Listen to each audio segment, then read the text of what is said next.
Thank you all for being here. We are here in front of Minneapolis City Hall on Indigenous Peoples Day and World Homeless Day to demand a complete moratorium on encampment evictions. We are also here to provide legitimate resources and much-needed supplies for unhoused people, something the city of Minneapolis has consistently failed to do. Our first speaker is Rissa with Native Lives Matter.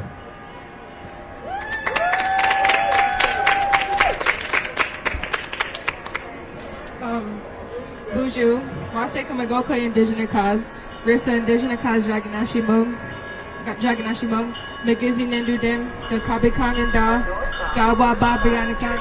Downtown Minneapolis is arriving on track number 1.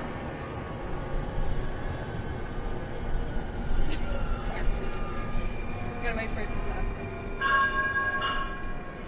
Go now or no? Gawa Babiganikan and Dunjba. Said hello everyone, my name is Rissa. My spirit name is Wase Kamagokwe, which means Shining Earth Woman. I'm a Gizi clan and I'm from the wider nation of Ojibwe. First, I'd like to apologize. I have my speech on my phone because I'm not a good public speaker. And next, I want to say Happy Indigenous Peoples Day to all my cousins, uncles, and deadly aunties across the Americas in both North and South.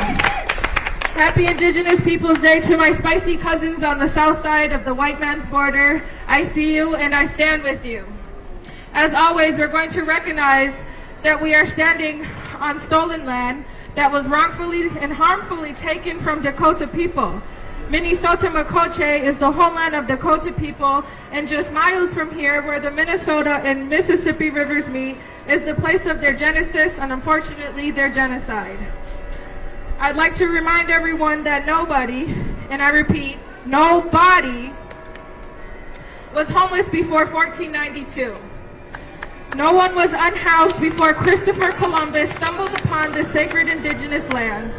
But ever since he arrived here, homelessness has been an ongoing problem for 530 years. I'm going to say that one more time. 530 years. That means that generation after generation after generation has experienced the same violent acts that our brothers and sisters here in Minneapolis have within the past week, and that is a major problem. It's a problem because what the city is doing, what these cops are doing, what Jacob Fry is doing, is violating multiple human rights that these people have. To name a few, those are the right to food and shelter, the right to own property, the right to have privacy, to be free from discrimination, and no unfair detainments. These basic human rights are being disregarded when these encampments are bulldozed and people's belongings are being trashed. Lives are put into harm's way as somebody could still be sleeping in a tent. Lives are put into danger when having to deal with cops, period. We all know how cops are, especially here in Minneapolis. Everything about these evictions being done is traumatizing. It don't help that the majority of people who are living in these encampments are most likely in this predicament from past trauma and hardships that life and society threw at them. When I see homeless people, I see suffering people. Suffering in many different ways, some in active addictions,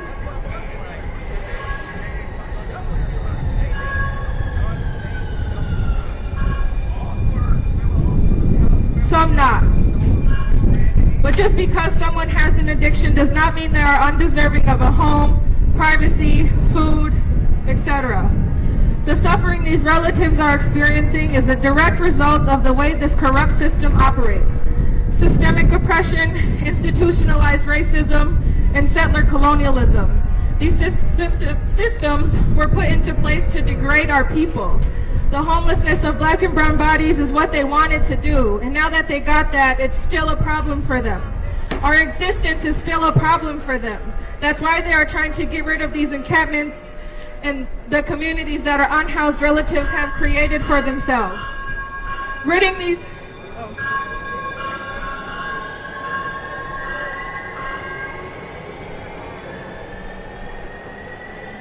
these people of their homes, regardless if they're tents, and their belongings, is an act of suppression and abusive colonization. And it's not helping anything but doing more harm. Today, I stand here with my comrades and on behalf of Native Lives Matter to demand an end to the housing crisis. to demand an end to camp evictions, and to demand funding be put in place to resolve this problem. We need more affordable housing. We need renters' justice. We need more treatment programs and transitional housing programs. We need social workers and therapists working with our unhoused relatives, not cops. We need a new system because the one Columbus and his other colonizers have put into place is not working for brown and black people as it never was supposed to. And as I wrap this up today, I just want to ask Jacob Fry, where exactly do you expect these people to go? If they can't live in public parks, if they can't live under bridges, if they can't live in vacant lots, where can they go? Miigwech.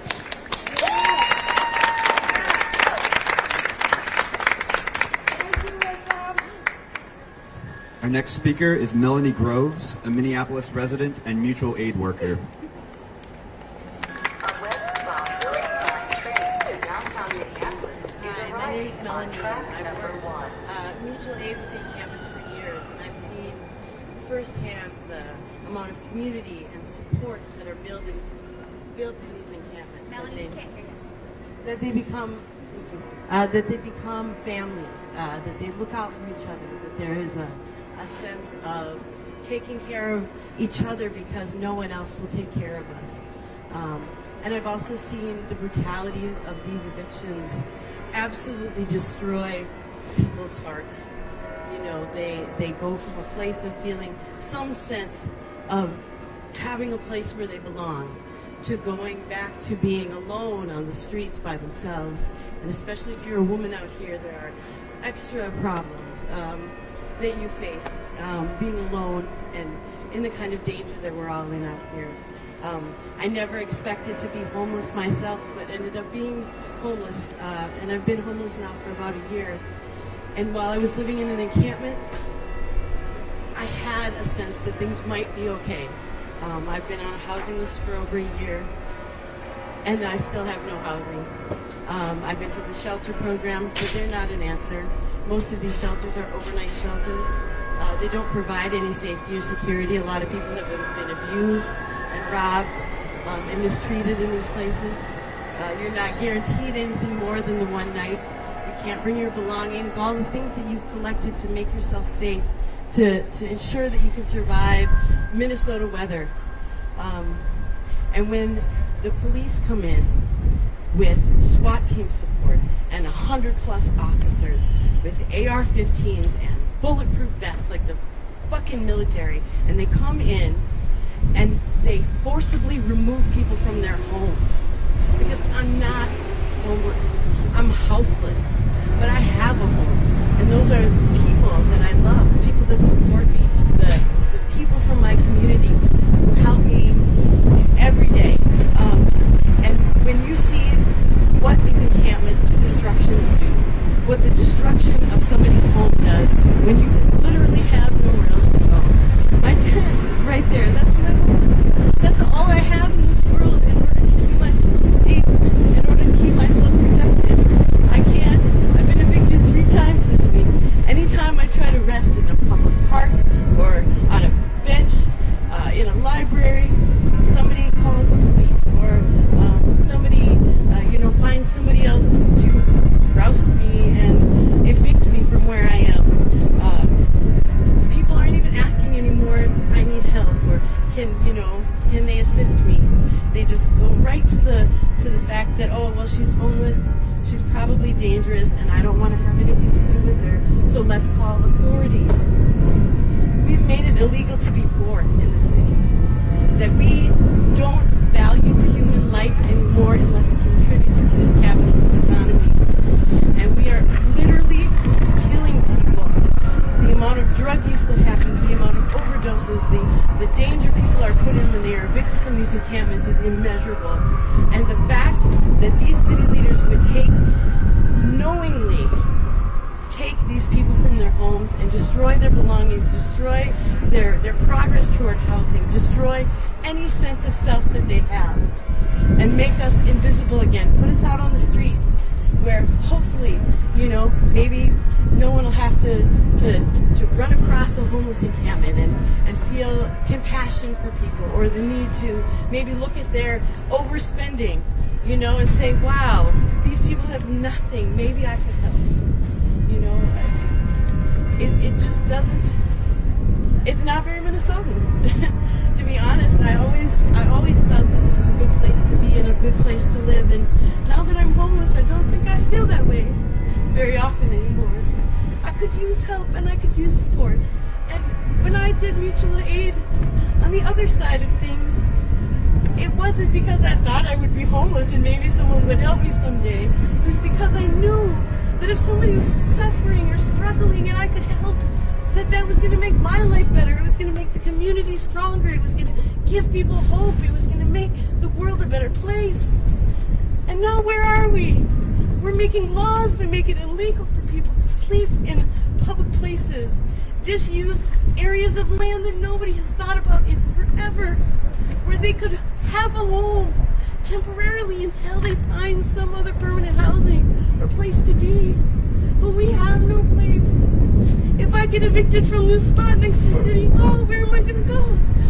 They're going to keep evicting me. They're going to keep moving me on, and I'm never going to find a place where I feel safe, where I feel like I can do something in the world again for myself and for other people. And I would just ask that you call and contact all of your city officials. I have seen city council members stand up to bulldozers at these encampment evictions before. I know that there are people with good hearts in the city that would help make us safe. So please, I'm asking you to look into your hearts and look at us. I could be your mother, I could be your daughter, I could be your cousin or your aunt. It's not our fault that we are homeless. It is a circumstance of our lives. It's not a permanent, disfiguring illness that's going to, be contagious. People treat us in a way that's we are a thing. We are a problem to be solved, and not people and human beings who need support. So, thank you.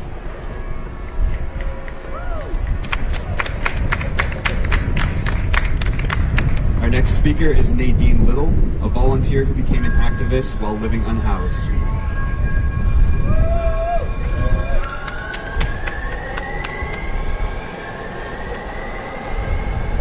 Hi, my name is Nadine Little. I was homeless in all the encampments on South Minneapolis. I just want to say to the rest of the homeless people out there, I did not forget about you all speaking and talking and sticking up for everyone. There is hope. Don't ever give up hope.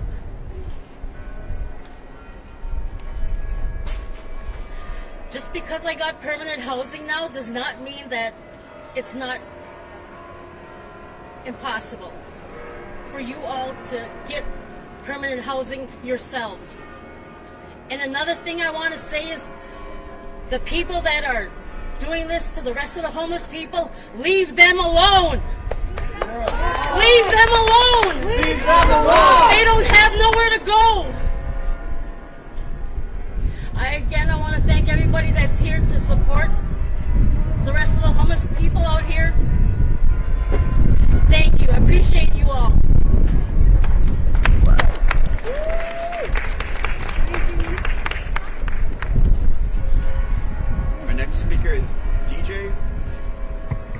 Our next speaker is DJ, an active community organizer, and also one of the 3 people arrested last week at one of the encampment evictions with the sole crime of trying to help unhoused people while their homes were being destroyed by the city. Let's do it, DJ. My name is DJ Hooker. And I just wanted to talk about what I experienced because what happened was the other day they kept evicting people, so we came here and we stopped one of the city council meetings, and then after that they actually was evicting over on Franklin and Cedar, so we headed over there to go help to make sure people had a way to move their stuff out in time because we know that they burn and destroy stuff if it's not out in time. And so what ended up happening was the officers were telling me I was near the line, and so I started backing up, and on the way back I told them that I thought y'all were supposed to be busy and I thought y'all were supposed to be understaffed. Don't y'all have some black folks to be killing somewhere? And then that's when they told me that I was under arrest. You know, sticks and stones may break your bones, but words can hurt you, like can kill you. Like, what's going on? So they had me on a 36-hour probable cause hold, and they were treating people terrible in the jail cells. People were yelling and screaming how they weren't animals, and the cops were coming by and telling them to yell louder, and they're going to be in there a while as they were laughing. Just stuff that's like cartoonishly evil. And what we need to do is we need to focus on making sure that our neighbors are housed, right? Because the city is doing nothing. They're giving no resources, right? We got to make sure that we have the context of what's going on, right? Like why all these encampments started popping up. These encampments started popping up because in 2020, COVID happened, right? And everyone went in their houses, right? No one told any of the unhoused people. All they did is they shut down all the restaurants, they shut down all the resources, and no one even told how are they going to figure out. A lot of people don't even have cell phones or electronics. Everyone just goes in their house and people are like, okay, something's going on. We can't get some of the resources we can, so we're going to build our power collectively, and that's how we start getting a lot of these encampments and people coming out and supporting and surviving by the community coming together and supporting our neighbors. That's what's happening. And then all they see is that when they are able to build community, when they're able to make sure that things are getting better and improve their quality of life, people came out their houses. The cops came out their houses and started going, no, you can't do it right there. You can't do it right there. And it's like, okay, you're giving us resources? No, but we just know you can't be right here. Like, what is it? What is that? What kind of message is that? In the middle of a global pandemic, y'all. So people have been out here supporting themselves ever since.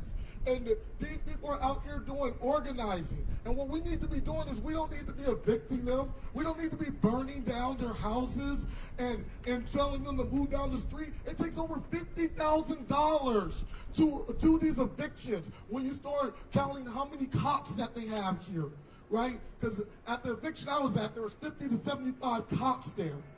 But they're supposed to be busy, right? They're supposed to be understaffed, right? But they're spending all their resources out here to evict these people that are doing anything. And what we know is going to happen is that we're going to go down the street and we're going to do it again. So there's a waste of taxpayer dollars.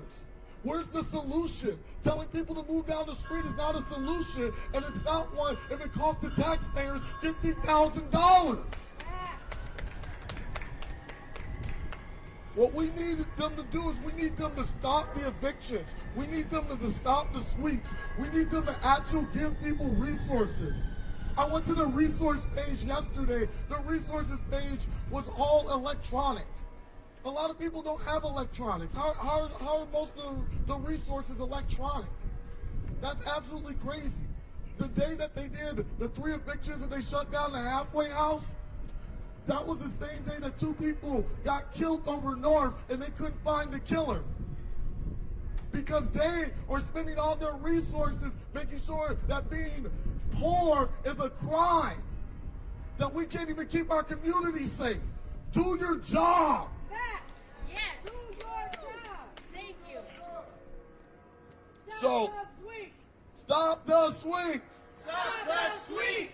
Stop the sweeps. Stop the sweeps! Stop the sweeps. Stop the sweeps! Stop the sweeps. Stop the sweeps! With that being said, I want to say that we are asking for them to stop the encampments, evictions. We want our neighbors to be able to live in peace. We don't want to burn their houses. We don't want to take away any of their property, especially with this hard winter coming. That's absolutely disgusting. Yes, yep. And with that being said, all power to the people! All power to the people! Our next speaker is Paul M., a documentary filmmaker who is currently unhoused and recently documented the destruction at 2 of the 3 encampment evictions last week.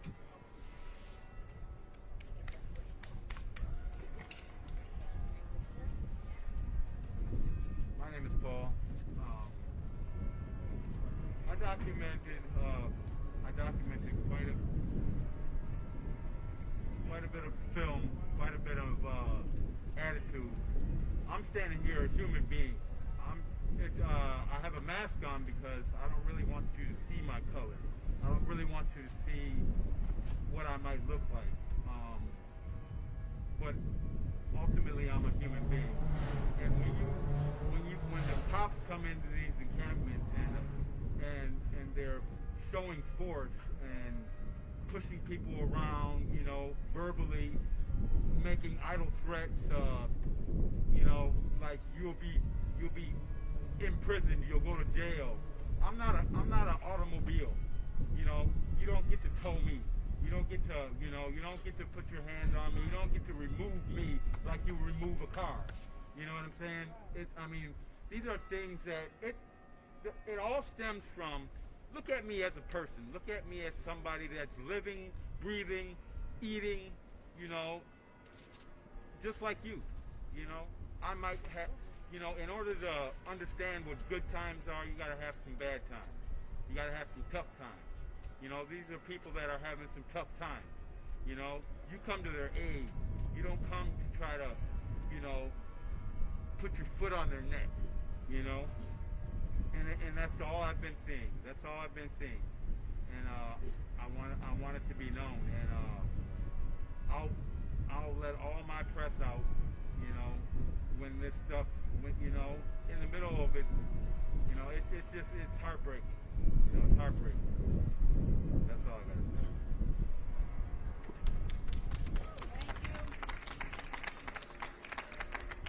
Our next speaker is Samantha Pre-Stinson, the president of the Minneapolis Board of Estimate and Taxation. Thank you, everybody, for being here today. Like they said, my name is Samantha Pre-Stinson. I am the president of the Board of Estimate and Taxation, which in our city is responsible for bonding for public infrastructure as well as for setting the maximum tax levy, which we did just set at 6.5%. And what's important to know is who's going to bear the brunt of the property tax increase for what we are getting in return. In order of effect, that is wards 4, then 5, followed by ward 1. If you know anything about the demographic of our city, then you know that wards 4 and 5 are predominantly black and brown people.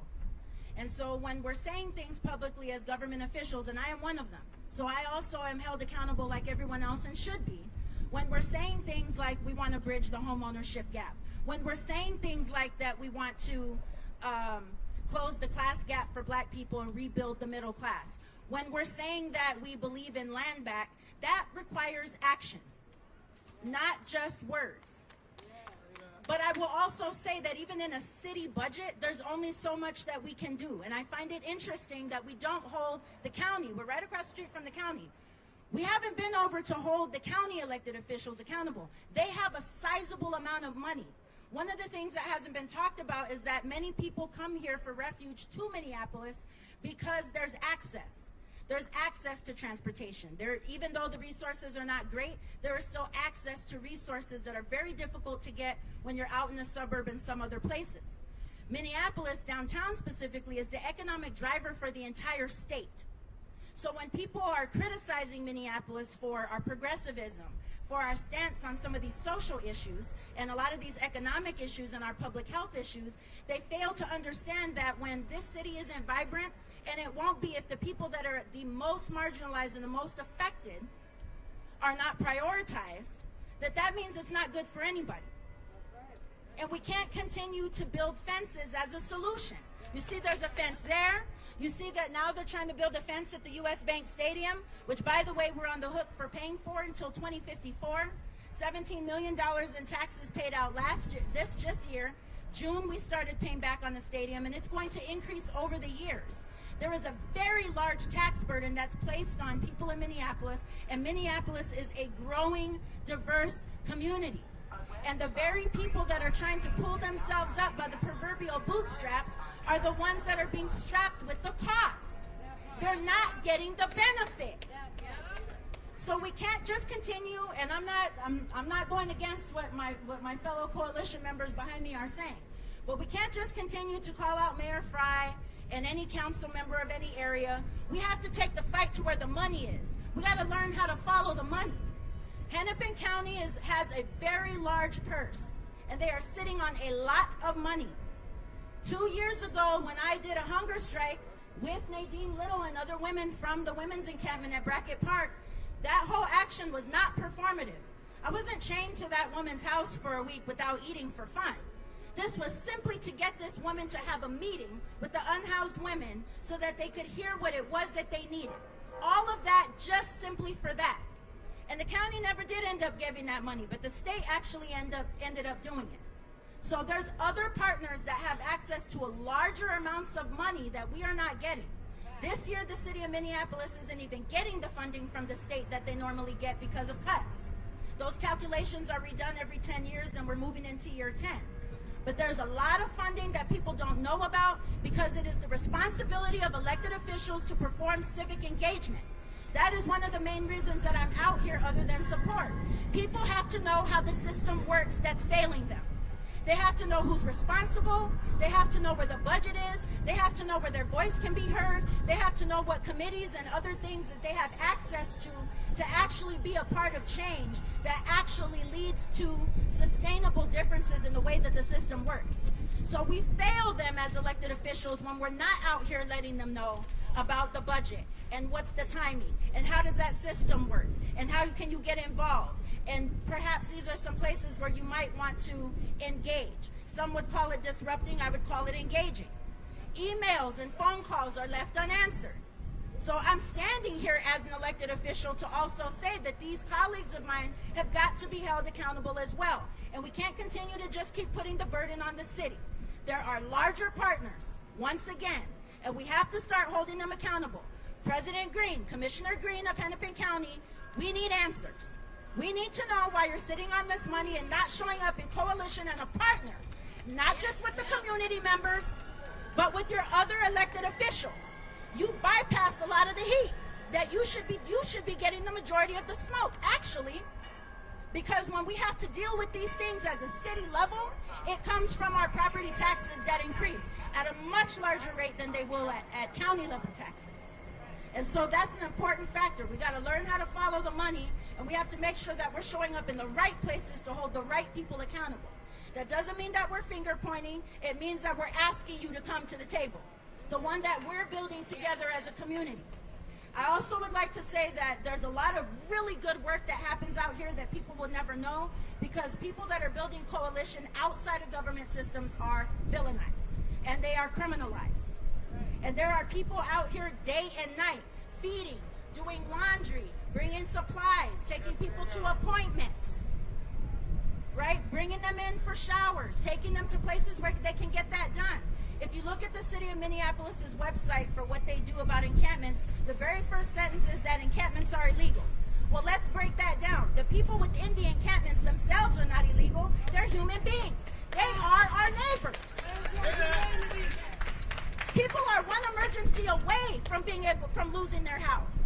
In fact, if it wasn't for the state of Minnesota program that gives funding to help people after COVID to save their house, I would have lost mine as a first-time home buyer, as a veteran of the United States, losing my housing as well. We're all one emergency away from living in a tent, and that tent being our home. One emergency, that's all it takes. You see there's enforcement behind us now, for what? Is it illegal to pass out supplies? Is it illegal to use our First Amendment right, the one that I fought for? I don't think so. It's time to stop bullying people and focus on what the actual issue is. It also says that they siphon electricity and water. Water is a human necessity. Why don't we have public water fountains? Why don't we have public showers? Why don't we have public bathrooms? Why don't we have public charging stations? These things don't just benefit people that are unhoused and unsheltered. That benefits everyone. How many times have you left a nightclub and your phone died and you can't call a lift and you're not from here and you don't have a way to charge your phone and now you're in a dangerous situation? That could be anybody. That could be anybody. It's not specific to unhoused. They talk about the Sharps container. There's no Sharps containers. for people to put needles that they find, whether you're the one that used it or the one that found it. Does it matter? Why don't we have public sharps containers? Why don't we have safe use sites? Why don't we have clean needle exchanges? Why don't we have warming shelters throughout the city? There are things that we can do with the money that would actually benefit everyone. Not the $50,000 bulldoze. Not what we call the $50,000 barbecue, where you give just a couple of scraps and grants to community groups to do a little bit of work, and really all you can end up doing is throwing a $50,000 barbecue. There's a reason that joke, which isn't really that funny, goes around. So again, this isn't an aggressive call to point a finger, because I also hold a piece of responsibility. That's why I voted no for that 6.5% increase, because we're not getting a benefit, and that money is being extracted from the very community that on the other side of people's mouths, they're saying that that's the community that they're trying to uplift and build. We're also extracting that money from that very community that's suffering as a result. We are paying for the abuse with our tax dollars, and it has got to stop. Stop the sweeps. Stop the sweeps. These are human beings. These are our neighbors. These are our students in Minneapolis public schools. These are our elders. These are real human beings. And their humanity and their dignity should not depend on how much money they make or don't make. So it's time to actually take this call to action and take it to where it goes, and tell them that they need to run us the check, because in the end, they are running us our own money. These are our taxes that is paying for these programs, whether they work or not. It is our money that is funding it. And so we have an absolute right to demand better for our money. We have an absolute right to expect better than what we are getting. And we have an absolute right to be treated with dignity and humanity, and understand that it's not the issue. We need to answer the right problem. People being unhoused isn't the problem. The systems that exist that make it so that housing is commodified is the problem. We got to decommodify housing. Housing was not meant for somebody to make a quick buck and to be a slumlord. So we have to look at this as an ecosystem. Public housing hasn't been funded in Minneapolis for 6 years. We've had a public housing levy that's been left unfunded. That's part of my priority of getting that funded and working with those that are willing to work with me. And even if you're not, I'm going to work anyway. The work has got to get done. We have got to get serious. We have got to start having the right conversations. And I've heard a lot of criticism around distraction. This is not a distraction, and this is not performative. This is how we make sure that we get the word out, and how we come together in coalition so that we are civically engaging with each other, so that we can exchange information, we can exchange resources, and that we can provide love and support for one another. Thank you.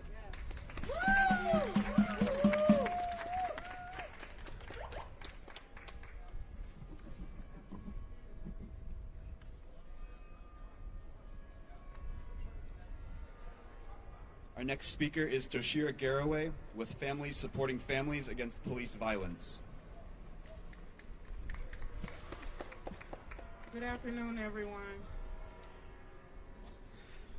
To be out here standing with the homeless community, knowing what law enforcement have done to a lot of families here in Minnesota. As we know, I work with a lot of families that have lost loved ones at the hands of law enforcement. And to stand here with people who have no housing, have nowhere to go, and to watch their homes that they've created for themselves be ramshacked and dismantled, it's really hurtful. It makes me wonder, where are we at as human beings? At the end of the day, this boils down in my mind as white supremacy. White supremacy and white privilege. Because we know that majority of the people that are out here happen to be brown bodies that are out here. They come and they dismantle these people's homes, and they don't have any other resources. At least if you're going to dismantle their homes, tell them they have to leave. You should be able to give them a resource of where to go and where to turn and what to do. But you come and you dismantle where they live. and then you give them nothing. It is inhumane and it's not right. Our families that have lost loved ones at the hands of law enforcement, our homeless community, all of us are being treated the same. We're being ignored. We're being overlooked. They have a $10 billion surplus. They walked out of the Capitol last year, or this past year, for the legislative session without passing anything that could help the homeless, anything that could help the families that have lost loved ones. You guys have the funding to do this stuff. So why isn't it getting done? Listen to the community. Listen to the cries of the community. Listen to what the people are saying. The people are saying we need help out here. The people are saying that our backs is up against the wall. The people are crying for help out here. We need the people that are sitting in the legislative seats, like Warren Limmer and Jeremy Miller, to listen to the cries of the people in which you serve. We put you in those positions. Mayor Fry and all of you. The people put you there. Listen to us. Hear from us. Sit down at the table. We have the solutions. We know what needs to change because we live what needs to change. These people are out here sleeping on the ground. That's living what needs to change. We need these people to come to the table. This is not us pointing fingers. This is not us being angry. This is us pleading for your help. For the people that are suffering, and we don't need you to add more suffering to people that are already in pain. We need people to be human beings. We need people to understand that these are human beings no matter what we look like or our economic status, what we have or don't have. We're still human beings and we deserve to be treated as such. So we're asking that the people that are in the legislative seats take time out and appropriate some money and some funding for the homeless this year. We have a legislative session coming up. We will be in that Capitol because unlike the people that go and hurt people that are already hurting, there's people that are out here that care and that will stand up for these people that are in pain and hurting. And we will not be quiet about the injustice that's being done to these people. It's not right. We have a duty to stand up for one another, and we have the duty to do the right thing as human beings. These are human beings, and they don't deserve to be treated like this. Thank you.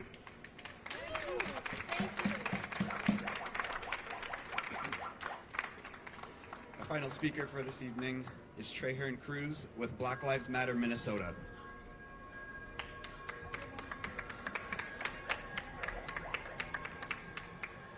America has money for war, but can't feed the poor.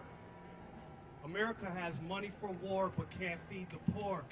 The state, as Tashira just said, the state of Minnesota has a close to $10 billion budget, but people are being kicked out of their homes or their encampments. The city of Minneapolis has $160 million in ARP funds or ARPA funds or coronavirus funds that came down from the federal government that was supposed to be used for communities that were hit hard by COVID-19. Hennepin County has 200. See, one thing that the slaves used to do, we might say, well, they couldn't count, but we could figure. So we figure if Hennepin County has $245 million of coronavirus funds, that no one should be homeless in Hennepin County. No one should be homeless in Minneapolis. Nobody should be getting evicted from their tents when there's money to be used. But instead, Mayor Frey and the Minneapolis government is going to use that money to use for its budget, for missing budget pieces, instead of using it for what the federal guidelines say it should be used for, is to use it for communities that have been hit hard by COVID. So we're demanding that the federal funds, the ARP funds, $245 million that Hennepin County has, the $160 million that the city of Minneapolis has, be used for the unhoused community here in Minneapolis and in the state of Minnesota. And we're still demanding reparations. We think that the $10 billion that the state has should be used to begin the reparations process here in Minnesota. But with all these millions and billions of dollars, no one should be homeless in the state of Minnesota. That's right. No one. Black lives Matter. Black lives Matter. Black lives Matter. Thank you. Thank you, guys. Live in abundance. We're going to close out with the Sada chant.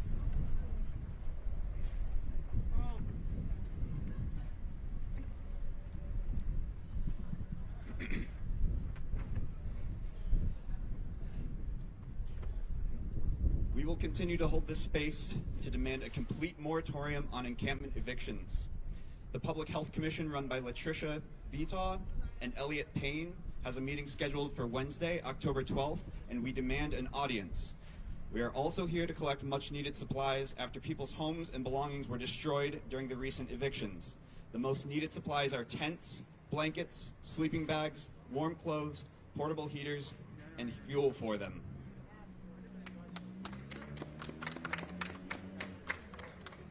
We have a duty to fight for our freedom. We have a duty to fight for our freedom. We have a duty to win. We have a duty to win. We must love and support one another. We must love and support one another. We have nothing to lose but our chains. We have nothing to lose but our chains.